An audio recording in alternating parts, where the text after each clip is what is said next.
Hi, my name is Roxanne Romack. I am going to do my report on the train derailment in Greenville, Ohio that happened back in January.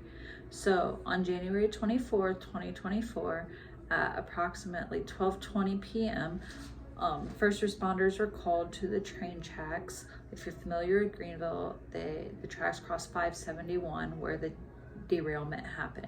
So the first responders and RJ Corman, who actually owns the railroad tracks, showed up and found that 5 cars total had been involved in the train derailment.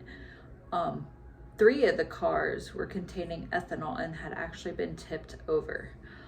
Luckily, the train had just left the Anderson ethanol plant where quality and whoever was responsible for sealing up these tankers actually did their job because there was no leaks in these ethanol tanks.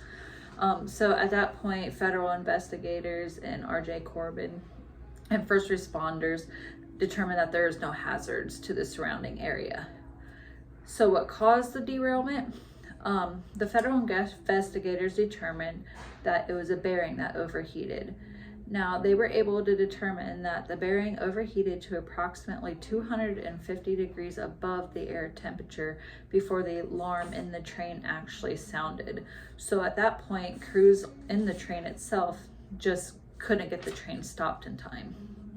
The community was very concerned. You know, when you hear about any type of chemical or what have you being involved in something like that, everybody just automatically panics. But like I said, it was determined that there was no hazards.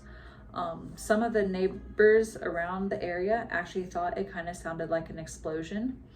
And there is actually people at the gas station right beside it that were really concerned about the noise as well, because they had no idea what had happened. And so even though the ethanol tanks did not leak, my thoughts are, what would happen if they did?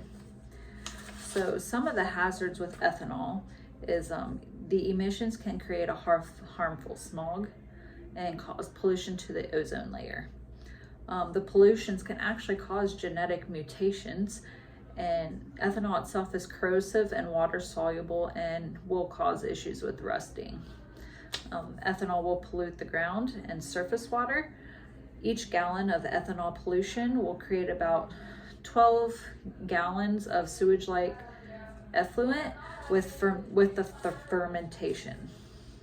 Some more hazards. One of the big ones is actually ingestion by alcohol. It can create many issues, one being cirrhosis of the liver, which is a long-term effect. Intoxication, dehydration, loss of balance, clumsiness, poor reflexes, slurred speech are all short-term effects of ethanol when you drink it through alcohol. And excessive use of ethanol can create brain disorders as well. Some positive things with ethanol: it burns more effectively than regular gas for a car and reduces tailpipe emissions. It reduces the demand for foreign materials and can be produced from recycled waste materials. And it's renewable and can be produced from crops.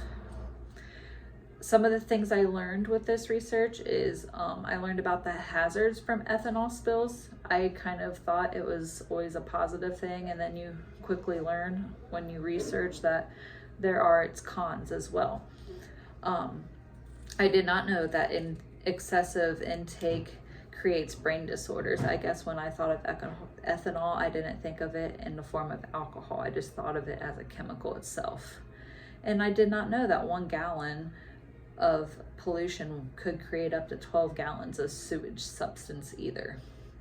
Upon this research, I did learn how lucky our community is that the tanks didn't leak. And others need to know types of stuff like this so they know how to be safe if this were to occur again. Some of the questions I have: what preventative actions did they take to try to prevent this from happening again? The article itself did not really say. And the gas station that's right next door, you know, you think gas station and something like that happened, that could be kind of dangerous. So I just would like to know if they are taking steps to kind of prevent anything from happening there. And the same thing with neighboring houses.